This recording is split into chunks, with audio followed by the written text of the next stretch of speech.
Donc,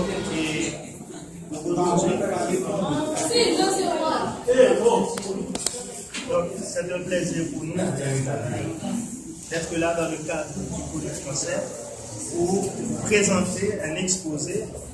Nous sommes 5, vous connaissez déjà les noms. Et notre thème a été science et religion. Et le sujet qu'on va vous présenter, c'est les rapports existants entre science et religion. Sont-ils toujours conflictuels? En termes d'introduction, l'homme pris dans les rouillages de la grande machine du temps, c'est-à-dire soumis à la contingence du monde, éprouve des besoins auxquels il lui faut nécessairement répondre pour qu'il puisse améliorer sa condition de vie. D'où les nombreuses inventions qu'il est parvenu à réaliser grâce à son intelligence ou à ses capacités cérébrales. D'ailleurs, n'est-ce pas un fait incontestable que les progrès de la technique humaine sont de jour en jour de plus en plus surprenants. Donc, l'homme domine la nature. Mais à côté de ses besoins, l'homme, mu par l'angoisse existentielle, se pose des questions. En effet, il s'interroge sur le sens de sa vie, sur le sens de la vie en général, sur sa mission sur la terre, sur l'existence ou pas du Créateur à qui tout s'origine, sur sa fin dernière en tant que commun des mortels, et aussi sur celle de l'englobant au sens de Karl Jaspers, ce qu'on appelle en philosophie téléologie. Et c'est à ces grandes questions que la religion ainsi que la science et la philosophie tentent d'apporter des réponses pour dissiper l'angoisse existentielle humaine. Il y a là lieu d'adopter une posture interrogative. La religion et la science, dans leur quête de réponse aux interrogations fondamentales de l'homme, suivent-elles la même trajectoire? Existe-t-il des rapports étroits entre science et religion? Loin de suivre la doxa selon laquelle il n'existe pas de rapport entre science et religion, nous défendons la thèse qu'il en existe des rapports qui peuvent être conflictuels. Notre objectif à travers cet exposé est de vous amener, cher public, à l'idée de renoncer à voir la science et la religion comme deux extrémités diamétralement opposées, des extrémités de la relation de la rationalité humaine, c'est-à-dire comme deux voies diamétralement opposées menant chacune à des vérités relatives ou absolues. En fait, notre exposé comporte 3 parties. Dans la première partie, nous enfermons les notions de science et de religion dans des définitions aussi bien générales que particulières, en vue de les délimiter. Dans la deuxième partie, nous présenterons les différences entre science et religion. Enfin, nous ferons ressortir les ressemblances entre science et religion. Science et religion, leur délimitation. Qu'est-ce que la science? C'est à cette question que Gisèle va nous donner une réponse. Selon Wikipédia, le terme science vient du latin scientia, lui-même vient du verbe scire, qui désigne à l'origine la faculté mentale propre à la connaissance. Comme a dit Gaston Bachelard dans le Nouvel Esprit scientifique, la science est un produit de l'esprit humain, produit conforme aux lois de notre pensée et adapté au monde extérieur. Au sens général, la science est l'ensemble des connaissances et études par les universels, caractérisées par une objet et une méthode fondée sur les observations objectives, vérifiables et des raisonnements rigoureux. Les sciences sont en pour but de comprendre les phénomènes et d'en tirer des prévisions justes et des applications fonctionnelles. Leurs résultats sont sans cesse confrontés à la réalité. Ces connaissances sont à la base de nombreux développements techniques ayant un grand impact sur la société. On dit qu'une connaissance est scientifique, c'est quand il est possible de la contrôler par des faits, par l'expérience. Qu'en est-il de la religion maintenant? En ce qui concerne la religion, selon Jacques Derrida, dans son ouvrage qui va être en ce qui concerne la religion, Jacques Derrida, dans son ouvrage qui va être en principe, foi et savoir, il voit dans la religion, il voit que la religion vient à partir de 2 mots, à partir de 2 étymologies. On a d'abord religere, de legere, qui signifie cueillir ou rassembler. Cette filiation sémantique et formelle trouve sa source dans Cicéron. C'est l'expérience de la sacralité, voire de la sainteté, de l'âme saint et sauf, recueillir pour revenir et recommencer. Dans une attention scrupuleuse, dans le respect, la patience avec pudeur et piété.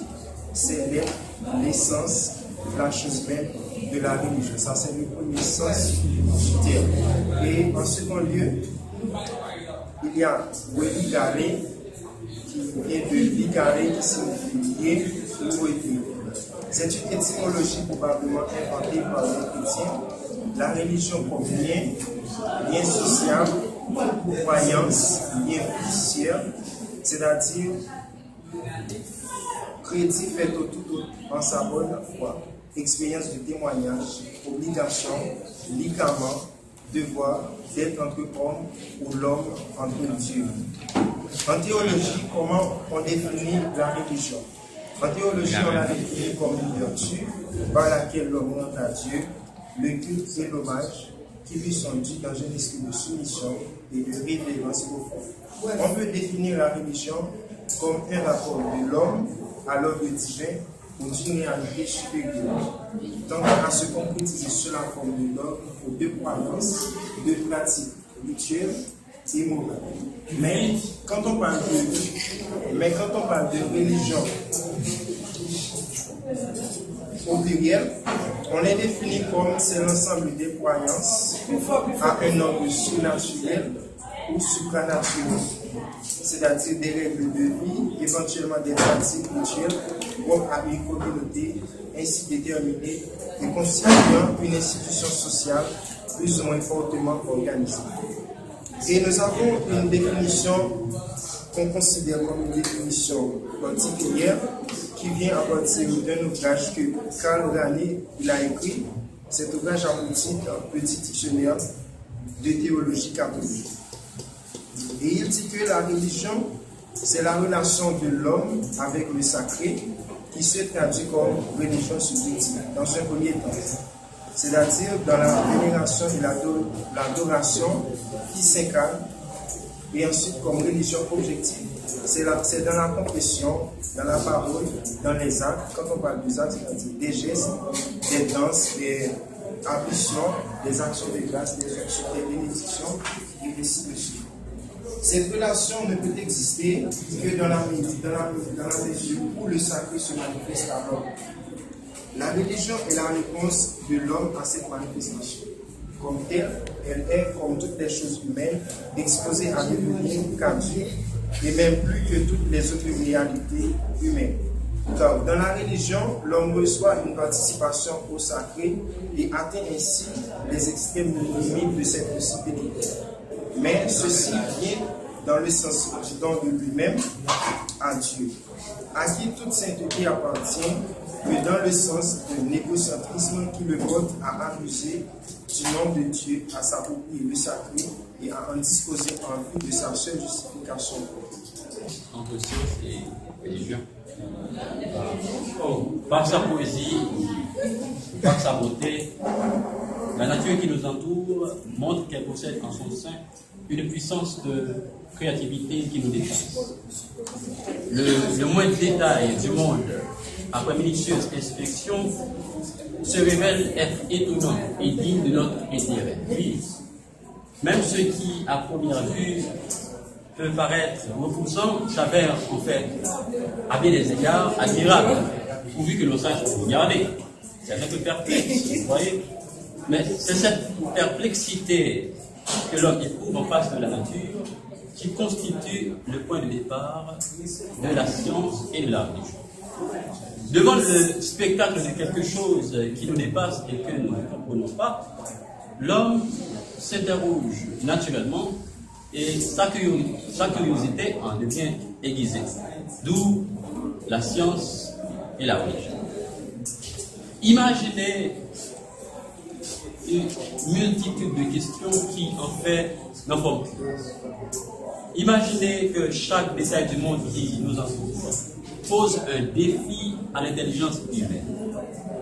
Imaginez que chacun de ces détails mis les uns à côté des autres, s'intègrent dans un paysage cohérent que, ensemble, ces détails dessinent le monde dans lequel nous vivons. Et enfin que ce monde est lui-même un défi à notre intelligence. Eh bien, la science va s'occuper de chacun de ces détails.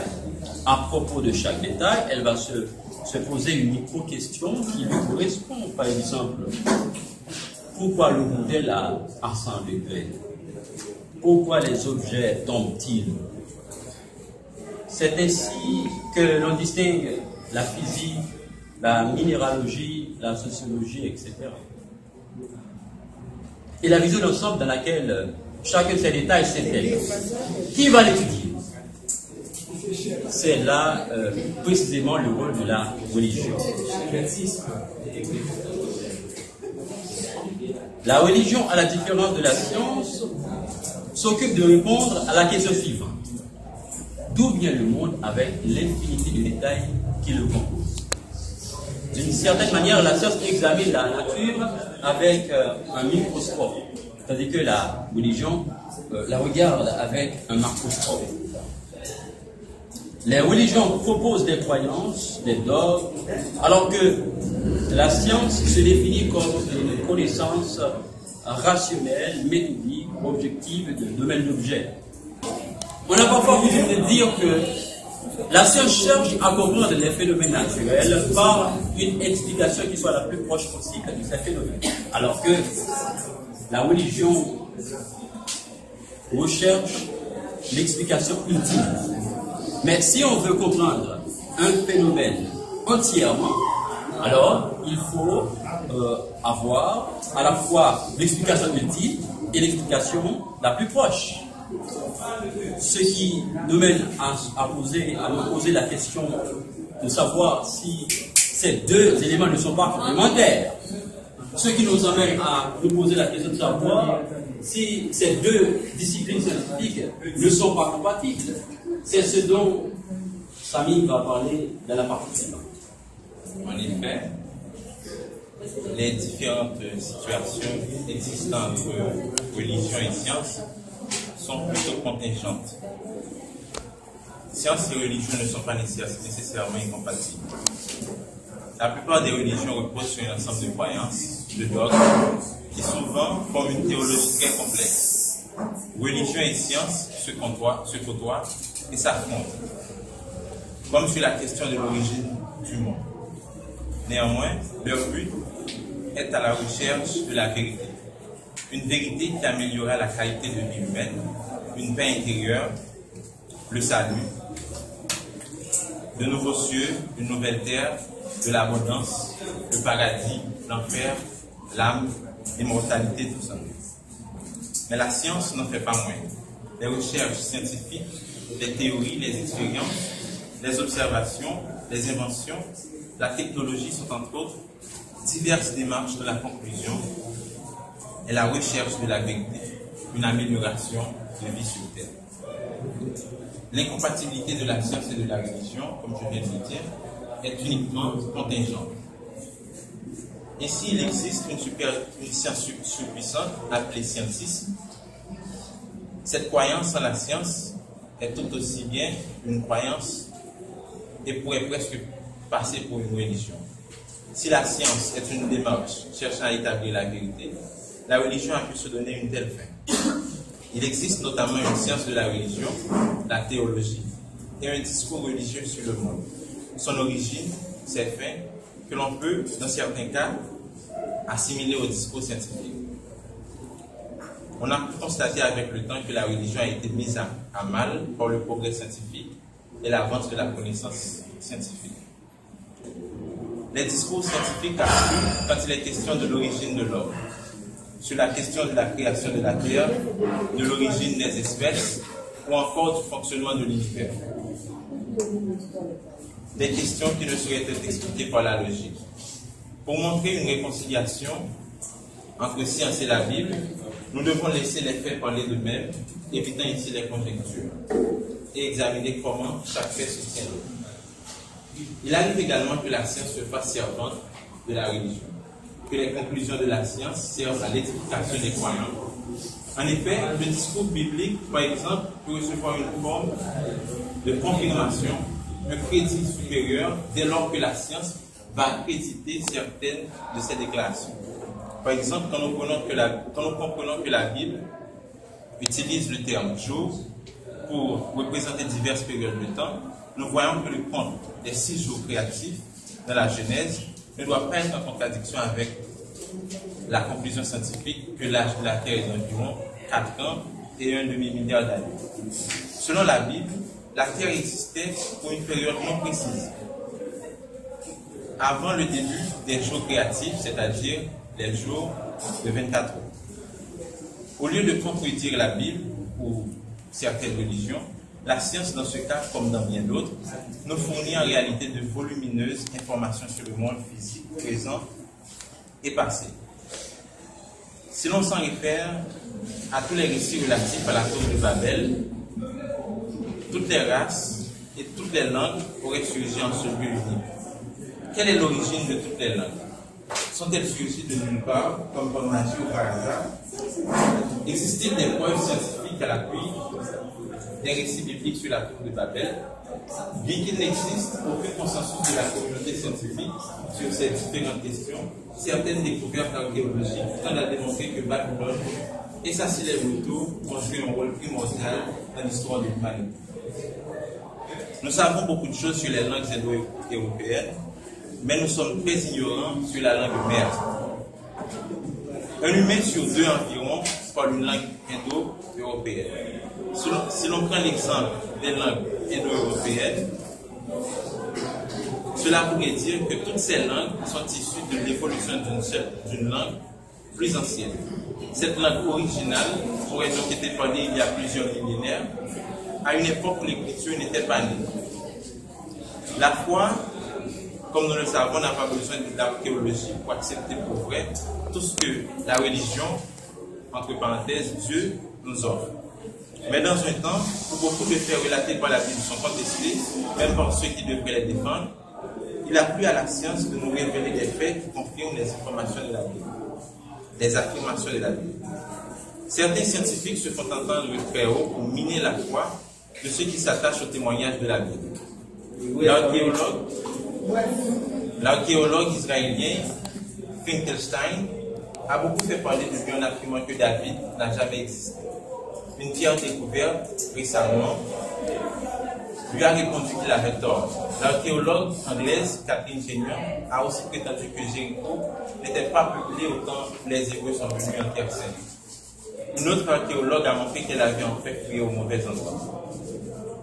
Des fouilles archéologiques effectuées en Mésopotamie, région située sur les territoires actuels de la Syrie et de l'Irak, au XXe siècle, au XIXe siècle et poursuivies au XXe siècle, ont mis à jour les inscriptions les plus anciennes qui étaient conservées. 22 000 de ces tablettes datant de 4 000 ans environ ont été retrouvées dans les ruines du palais du roi de Marie. Entre autres, pour finir, je dirais personnellement qu'il y a dans la Bible et dans les religions plusieurs prophéties dont nous pouvons vérifier l'accomplissement. Par exemple, les textes messianiques écrits des millénaires avant la venue de Jésus. On prédit de manière précise qu'il naîtrait dans une famille de la tribu de Juda, qu'il guérirait des malades, qu'il naîtrait d'une vierge, qu'il naîtrait à Bethléem, que lui et sa famille fuiraient en Égypte, qu'il serait vendu par un ami pour 30 pièces d'argent, qu'il serait crucifié et que son côte serait percé, qu'il ressusciterait d'entre les morts et qu'il monterait au ciel. De façon étonnante, chacune de ces prophéties concernant la venue de Jésus s'est bel et bien réalisée. Alors, en termes de conclusion, nous venons de montrer les rapports qui peuvent être conflictuels, qui existent entre science et religion. Entre elles, il y a eu des points de différence et des points de ressemblance, ce qui nous a permis de les délimiter. Refusant de nous inscrire dans la logique de la doxa, qui n'envisage pas des rapports étroits entre science et religion, nous sommes partis de l'idée que la science et la religion entretiennent bel et bien des rapports, que ce soit sur le plan de leur démarche ou de leur finalité respective. De cet exposé, il résulte que les idées reçues, les opinions courantes, font obstacle à la pensée et se réclament de la logique de la compréhension, en l'empêchant, c'est-à-dire la pensée, de progresser vers la complexité qui caractérise les choses. En choisissant de présenter notre exposé sur ce sujet, notre objectif a été seulement de vous amener à vous défaire de l'idée préconçue selon laquelle science et religion sont diamétralement opposées. La science, dans un certain sens, n'est-elle pas d'ailleurs un ensemble de croyances au même titre que la religion? Merci.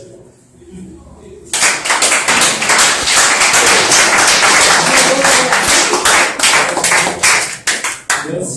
Je n'ai pas encore pour voir si c'est ou non. Et quand est-ce que vous allez le dire? Aujourd'hui même. Aujourd'hui même. Avant que je parle. D'accord, mais je ne peux pas faire des commentaires. Le document est là. D'accord. Et. Non, on n'a pas encore la page de Bon, il n'y a pas de souci. Il n'y a pas de souci. Et. Donc, je ne vais pas dire beaucoup de choses. C'est le moment de poser des questions parce qu'il nous reste encore 2 mots à présenter. Et l'heure nous fait la guerre. Donc, si vous avez des questions, n'oubliez pas,